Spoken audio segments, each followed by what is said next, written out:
Hello बच्चों, आप सभी को आरपीएम गुरुकुल क्लासेज में स्वागत है। ऑप्टिक्स के पार्ट 2 लेके आए हैं, जिसमें आज हम लोग पढ़ेंगे प्रकाशिकी में प्रतिबिंब क्या है और प्रतिबिंब कितने प्रकार का होते हैं और ये प्रतिबिंब बनाने के लिए शर्त क्या क्या होते हैं। तो थोड़ा देखिए, प्रतिबिंब किसे कहते हैं। तो प्रतिबिंब उसे कहते हैं प्रकाश स्रोत से आने वाली प्रकाश की किरणें परावर्तन या अपवर्तन के पश्चात जिस बिंदु पर काटती है या काटती हुई प्रतीत होती है, उस बिंदु को उस वस्तु का प्रतिबिंब कहा जाता है। थोड़ा देखिए, प्रतिबिंब कितने प्रकार का होता है? 2 प्रकार का होता है। एक को कहते हैं वास्तविक प्रतिबिंब, एक को कहते हैं काल्पनिक प्रतिबिंब। तो वास्तविक प्रतिबिंब यानी रियल इमेज किसे कहते हैं? तो किसी बिंदु स्रोत से आने वाली प्रकाश की किरणें परावर्तन या अपवर्तन के पश्चात जिस बिंदु पर काटती है, उसे उस वस्तु का वास्तविक प्रतिबिंब कहा जाता है। अब देखिए, वास्तविक प्रतिबिंब को पर्दे पर उतार सकते हैं और वास्तविक प्रतिबिंब हमेशा उल्टा बनता है। कोई पूछे कि आपसे वास्तविक प्रतिबिंब कैसा बनता है, तो बोलिएगा कि वास्तविक बनता है, और कैसा बनता है तो उल्टा बनता है। और वास्तविक प्रतिबिंब को ही कैसा पर्दे पर उतार सकते हैं। अब देखिए, काल्पनिक प्रतिबिंब या इसी को आभासी प्रतिबिंब कहते हैं, या इसी को वर्चुअल इमेज कहा जाता है। देखिए, काल्पनिक प्रतिबिंब यानी प्रकाश स्रोत से आने वाली प्रकाश की किरणें परावर्तन या अपवर्तन के पश्चात जिस बिंदु पर मिलती हुई प्रतीत होती है, उस बिंदु को उस वस्तु का काल्पनिक प्रतिबिंब कहा जाता है। काल्पनिक प्रतिबिंब को पर्दे पर नहीं उतार सकते हैं और काल्पनिक प्रतिबिंब हमेशा सीधा बनता है। अब देखिए, तो ये आपको उम्मीद कर रहे हैं कि यहाँ तक दोनों समझ में आ गया होगा। अब प्रतिबिंब बनाने के लिए शर्त क्या क्या है? 3 शर्त है, अभी बताते हैं। पहला शर्त है कि वस्तु प्रकाशमान होना चाहिए। प्रकाशमान मतलब उसी वस्तु का प्रतिबिंब बनेगा जिससे प्रकाश निकल रही हो या टकरा कर वापस आ रही हो। दूसरा, प्रकाश के किरणों को आगे या पीछे बढ़ाने पर उसे एक दूसरे को काटना चाहिए, और नहीं काटेगा तो उसका कभी भी प्रतिबिंब नहीं बनेगा। यानी कि वास्तविक रूप से काटेगा तो वास्तविक प्रतिबिंब बनेगा और काल्पनिक रूप से काटेगा तो काल्पनिक प्रतिबिंब बनेगा। तीसरा शर्त होता है, प्रतिबिंब बनाने के लिए कम से कम 2 किरण का उपयोग अवश्य होता है। कम से कम तभी प्रतिबिंब बनेगा जब 2 किरण आगे या पीछे गति करती हो। अब यहाँ के बाद हम लोग पढ़ेंगे दर्पण। दर्पण किसे कहते हैं? दर्पण यानी मिरर किसे कहते हैं? तो दर्पण उसे कहते हैं जो लगभग 100% प्रकाश का परिवर्तन कर देती है। इसी को क्या कहते हैं? दर्पण कहते हैं। तो परिभाषा भी लिख देते हैं पहले, और इसको आगे बारे में बता देते हैं। दर्पण पूछा जाए कि कितने प्रकार का होता है, तो दर्पण का 3 प्रकार होता है। पहला प्रकार होता है दर्पण का पहला समतल दर्पण, समतल दर्पण प्लेन मिरर। दूसरा इसका होता है गोलीय दर्पण, गोलीय दर्पण। और तीसरा जो होता है परवलयिक दर्पण, परवलयिक दर्पण। तो दर्पण आपसे पूछा जाए तो बोलिएगा कि जो लगभग 100% प्रकाश का परिवर्तन कर देता है उसे दर्पण कहा जाता है। दर्पण 3 प्रकार का होता है, समतल दर्पण प्लेन मिरर, गोलीय दर्पण स्फेरिकल मिरर, और पैराबोलिक मिरर यानी परवलयिक दर्पण। ये 3 तरह के दर्पण होते हैं। तो यहाँ पर इसका भी परिभाषा लिख देते हैं एक लाइन में। जो लगभग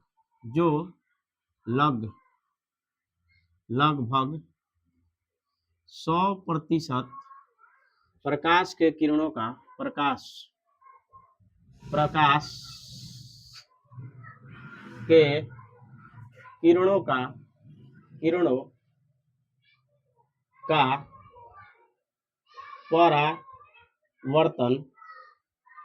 परावर्तन करता है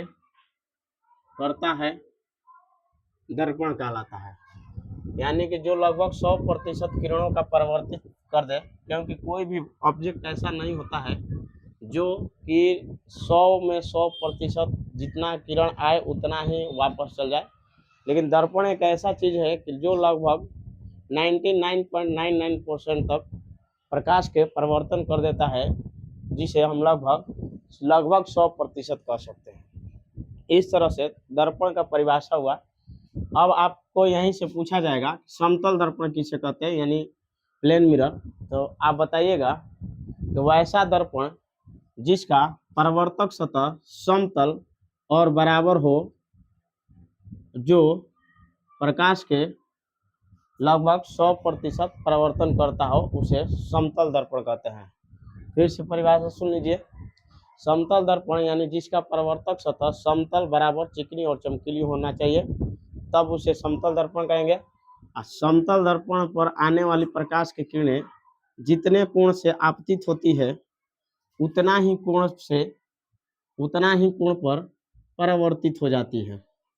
जितना कोण पर आपतित होती है उतने ही कोण पर परावर्तित हो जाती है।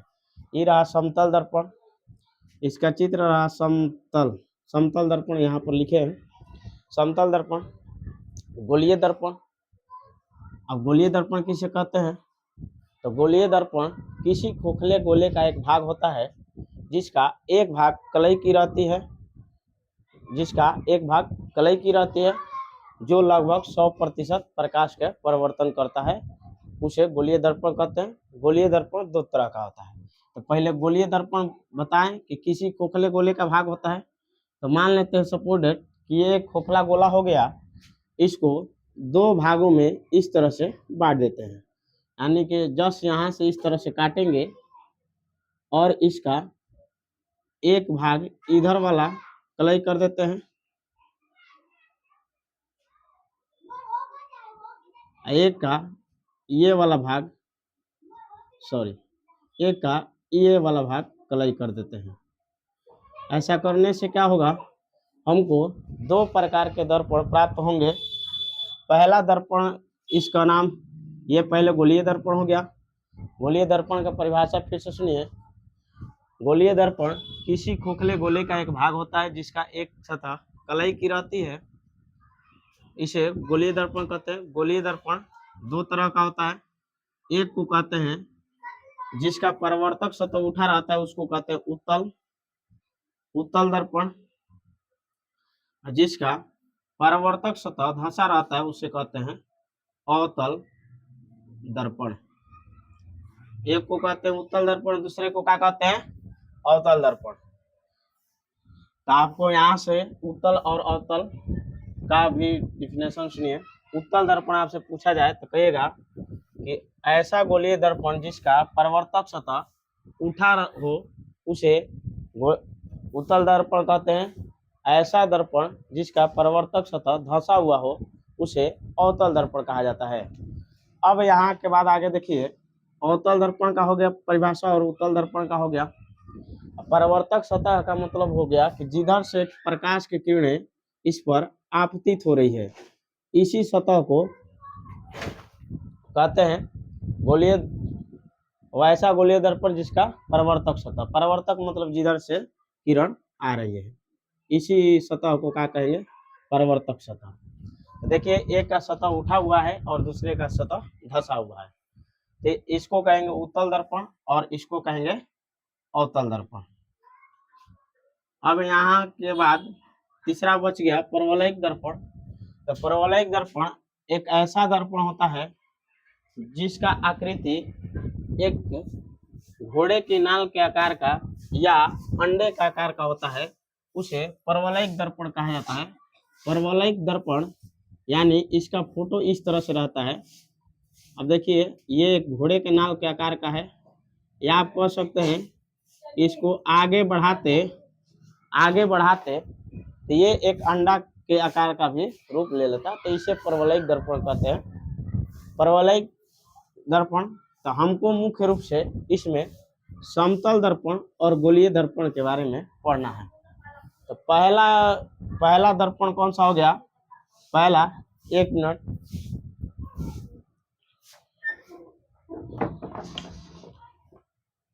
चलिए, पहला दर्पण आपका हो गया समतल दर्पण। समतल दर्पण, समतल दर्पण। तो समतल दर्पण का आपको परिभाषा बोले हैं कि ऐसा दर्पण जिसका परावर्तक सतह समतल, बराबर, चिकनी व चमकीली हो, उसे समतल दर्पण कहा जाता है। यह प्रकाश का नियमित परावर्तन करता है। यह प्रकाश का क्या करता है? नियमित परावर्तन। अब इस समतल दर्पण में बने प्रतिबिंब के बारे में पढ़ते हैं। तो समतल दर्पण पढ़ लिए, समतल दर्पण द्वारा बना प्रतिबिंब, बना प्रतिबिंब, प्रतिबिंब। तो समतल दर्पण में किस तरह का प्रतिबिंब बनता है? तो थोड़ा सा समझिए कि सपोज दैट यहाँ पर एक हम समतल दर्पण को इस तरह से लगा देते हैं और इससे कुछ दूरी पर यहाँ पर एक वस्तु को रख देते हैं। अब यहाँ से दो प्रकाश के किरणों को इस पर समतल दर्पण पर आपतित कराते हैं, थोड़ा सा तिरछा करके। तो चूंकि ये परावर्तन के पश्चात ये इधर जाती है, इसका प्रतिबिंब दर्पण के पीछे बनता है। यहाँ पे ये भी हो गया, ये भी वस्तु हो गया, इसका प्रतिबिंब यहाँ पर बन गया। ये आप मिलाइएगा डॉट लाइन से, कि समतल दर्पण में जो बनता प्रतिबिंब है वो काल्पनिक प्रतिबिंब बनता है। तो ये इधर से आता हुआ इस तरह से प्रतीत होगा। अब ए बी वस्तु का प्रतिबिंब ए डैश बी डैश प्राप्त हो गया। थोड़ा सा ध्यान दीजिए। अब इस बिंदु को ओ कर देते हैं। तो इसमें पहला पॉइंट जो होता है कि प्रतिबिंब कैसा बनता है। तो प्रतिबिंब काल्पनिक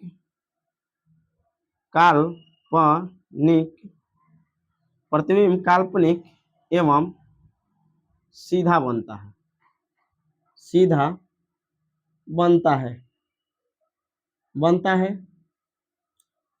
दूसरा बात, वस्तु के बराबर बनता है, वस्तु के बराबर बनता है, बराबर बनता है, बनता है।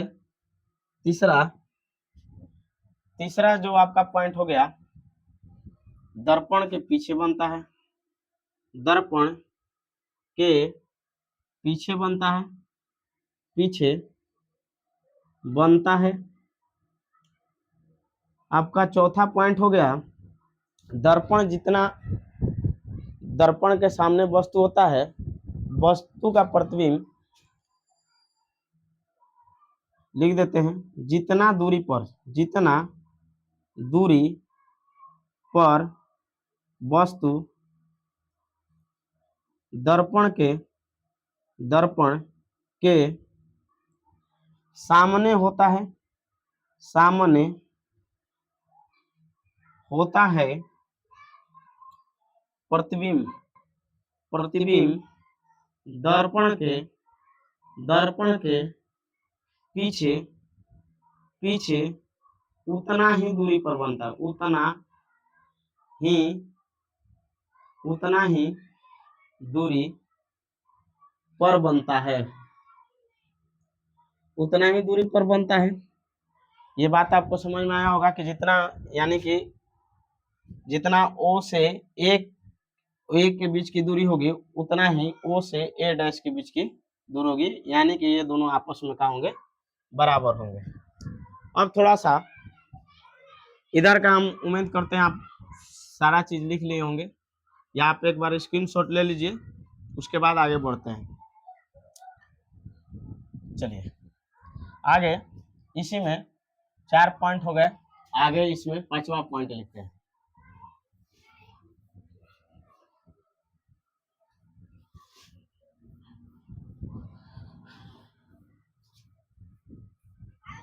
देखिए 5 पॉइंट, देखिए 5वां पॉइंट में क्या होगा। 5वां पॉइंट यानी कि वस्तु से जितने दूरी पर आगे होता है उतना ही पीछे बनता है। और 5वां पॉइंट आपको यहाँ से याद रखना है, किसी वस्तु का किसी वस्तु का किसी वस्तु या आपसे व्यक्ति भी पूछा जा सकता है, या व्यक्ति व्यक्ति किसी वस्तु या व्यक्ति का पूरा प्रतिबिंब देखने के लिए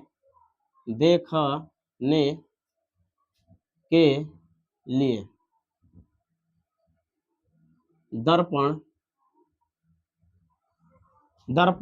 वस्तु के लंबाई के आधे लंबाई के कम से कम आधी होना चाहिए।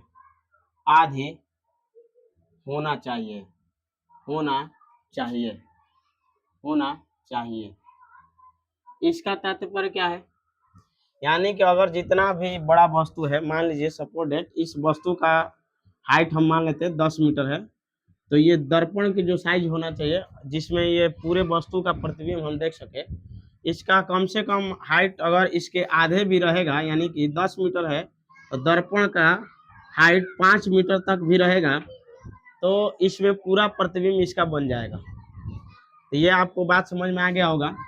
तो इस लाइन जो लिखे हैं, इस लाइन का तात्पर्य यही है कि किसी वस्तु का प्रतिबिंब पूरा देखने के लिए दर्पण की लंबाई वस्तु की लंबाई की कम से कम आधी होनी चाहिए। इससे कम रहेगा तो वस्तु का प्रतिबिंब हम नहीं देख सकते हैं। इस वस्तु का प्रतिबिंब अगर नहीं देख सकते हैं, अब आगे देखिए, और यहाँ पर देख लीजिए, अगर कोई व्यक्ति दर्पण की तरफ भी वेग से गति करता है, इधर दर्पण की तरफ भी वेग से गति करता है, तो हमको प्रतीत होगा कि इसका जो प्रतिबिंब है 2v वेग से गति कर रहा है, ये प्रतीत होगा। अब आपसे एक और क्वेश्चन पूछा जाता है, तो 6वां पॉइंट यहीं पर लिख देते हैं। 6वां, यदि कोई व्यक्ति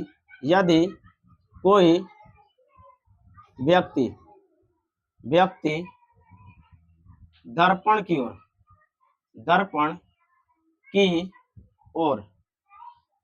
की ओर भी वेग से गति करता है, वेग से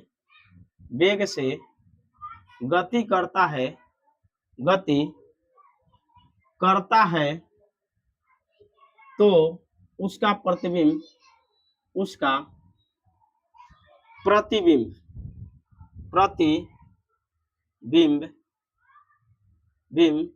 2v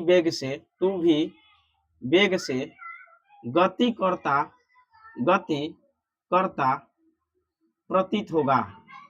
प्रतीत होगा।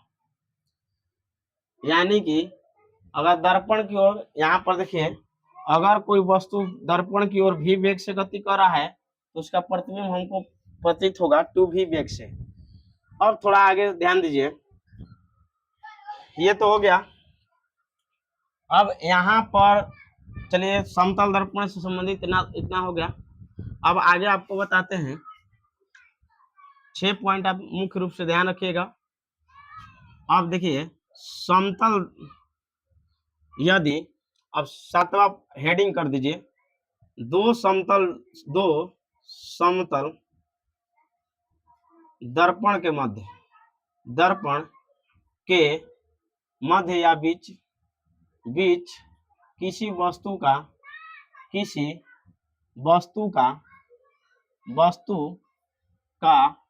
कितना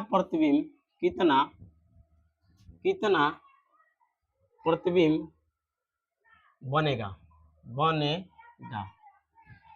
तो ये हेडिंग कर दीजिए। अब थोड़ा समझिए कि यदि दो समतल दर्पण को इस तरह से, एक समतल दर्पण यहाँ पर इस तरह से झुका के रख दिए और एक समतल दर्पण इधर से यहाँ पर थीटा कोण पर एक दूसरे से झुका के रख दिए।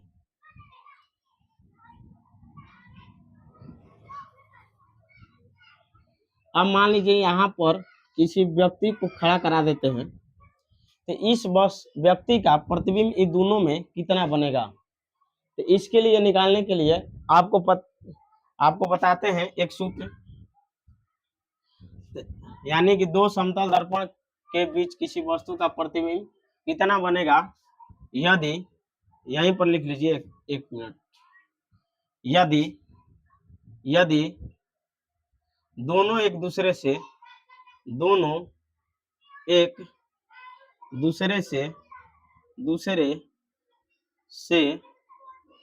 थीटा कोण पर हो।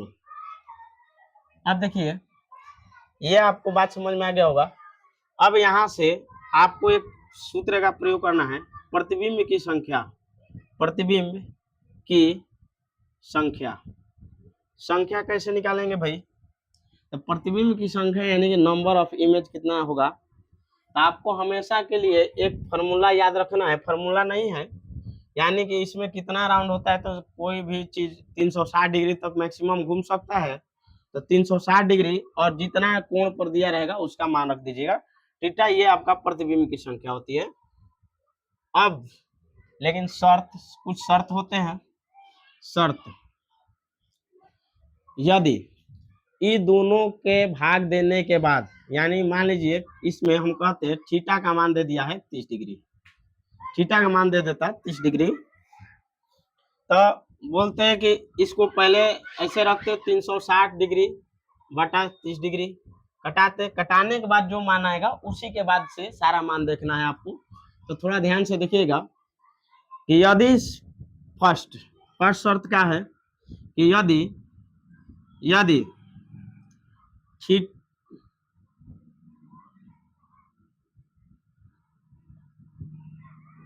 यदि 360 डिग्री बटा थीटा का मान सम संख्या आए, यदि थीटा बटा 360 का मान सम संख्या आता है, तो जितना भी इस n का मान आएगा उस n में से आए तो प्रतिबिंब की संख्या कितनी होगी, तो जितना भी कटाने के बाद मान आएगा उसमें से n में से 1 को आप माइनस कर दीजिएगा। ये आपका प्रतिबिंब की संख्या निकल के आ गई। अब दूसरा समझिए। दूसरा यहाँ पर लिखते हैं, दूसरा, यदि कटाने के बाद यदि 360 डिग्री बटा थीटा का मान विषम संख्या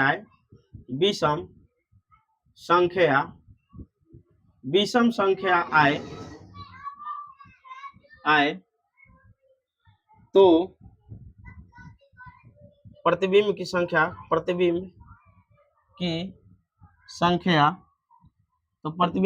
कितनी होगी, जो भी कटाने के बाद मान आएगा, जो भी n का मान आएगा वही n रह जाएगा, इसमें n होगा। यानी कि जो भी कटाने के बाद मान आया रहेगा वही उसकी प्रतिबिंब की संख्या हो जाएगी। तीसरा, ऐसा जरूरी नहीं है कि कटाने के बाद सम या विषम में आए, कभी पूर्णांक में भी आ सकता है, दशमलव में भी आ सकता है।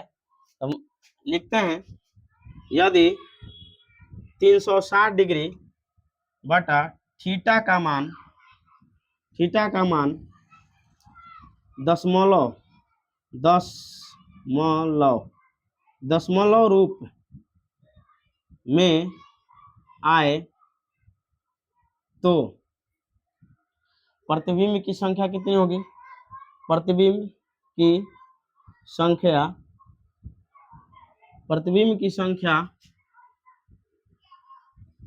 प्रतिबिंब की संख्या जो होगी दशमलव मान के अगला जस्ट पूर्णांक, दशमलव मान के ठीक आगे वाला पूर्ण संख्या होगा।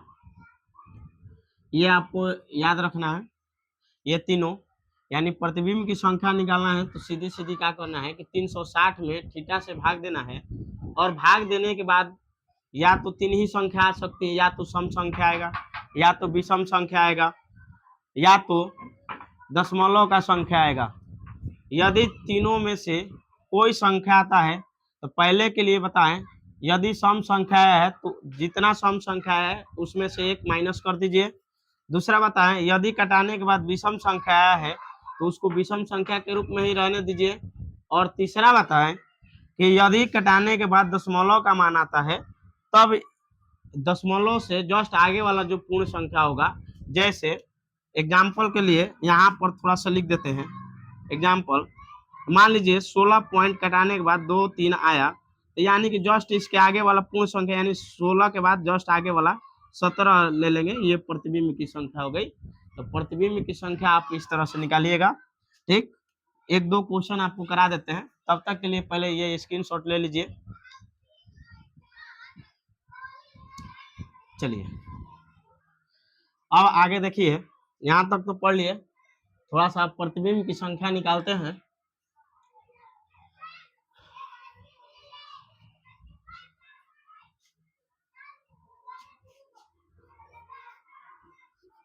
देखिए ठीक है, मान लीजिए आपसे कह देता क्वेश्चन, यदि दो समतल दर्पण को समतल दर्पण को एक दूसरे से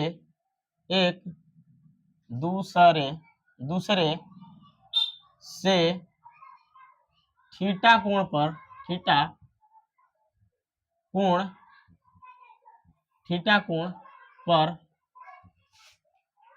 रखा हो तो प्रतिबिंब की संख्या ज्ञात करें। प्रतिबिंब की संख्या ज्ञात करें। इस तरह से प्रतिबिंब की संख्या कितनी हो गई, थोड़ा सा आप ध्यान दीजिए। एक मान लेते हैं थीटा बराबर 30 डिग्री, एक बार थीटा बराबर 45 डिग्री, एक बार थीटा बराबर 15 डिग्री, और दो चार क्वेश्चन ले लेते हैं। थीटा बराबर मान लेते हैं थीटा बराबर 120 डिग्री। इस तरह से थीटा का मान दिया रहेगा। अब कहेगा कि इसको बताइए कितना प्रतिबिंब बनेगा। तो यहाँ पर क्या करना है, आपको पहले हल करना है कि इस तरह से देखना है 360 डिग्री बटा थीटा यानी 30 डिग्री। अब कटाएंगे, 0 से 0 खत्म, 12 तिया 36 यानी 12। देखेंगे 12 क्या है, सम संख्या है या विषम संख्या, तो कहेंगे सम संख्या है। तो प्रतिबिंब की संख्या बतानी है तो 12 में से -1 कर देंगे, यानी कि आपका प्रतिबिंब की संख्या कितनी हो गई, 11। यह आपका फाइनल आंसर हो गया। यदि 45 डिग्री रखते हैं थीटा की जगह पर तो 360 डिग्री बटा 45 डिग्री करते हैं। यहाँ से आपको कटाते 15 से कटाते, 15 × 45, 15 से कटाते तो 15 दूनी 30, 15 दूनी 30, 15 चौके 60, 3 8 24। इसको भी कटाने के बाद 8 आया, तो 8 भी एक सम संख्या है, तो सम संख्या है तो इसमें से -1 कर देंगे, तो कितना आ जाएगा, प्रतिबिंब की संख्या 7 हो जाएगा। ये आपका आंसर हो गया।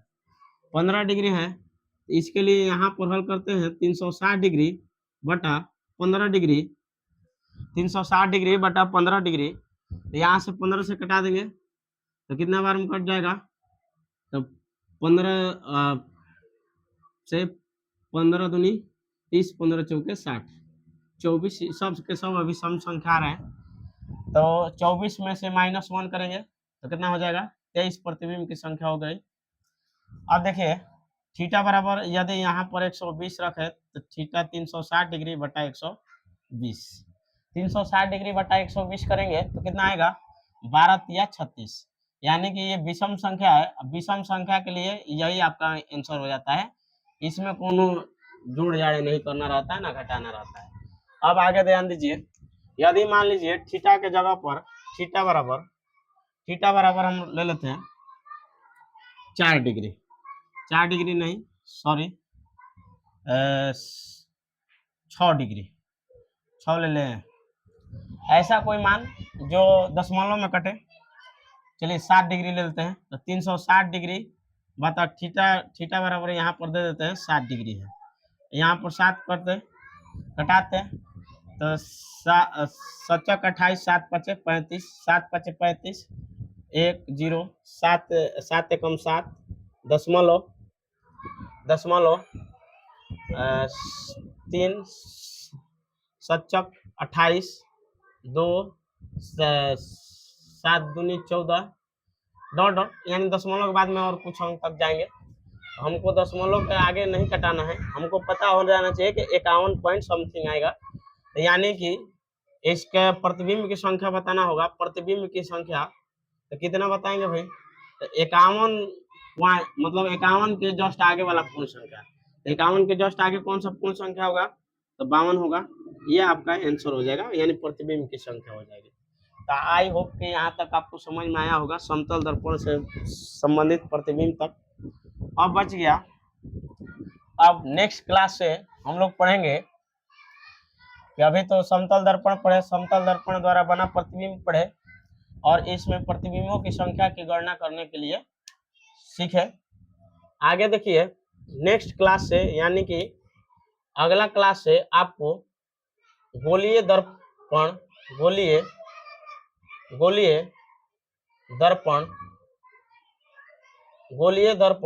पढ़ेंगे, और गोलीय दर्पण में बना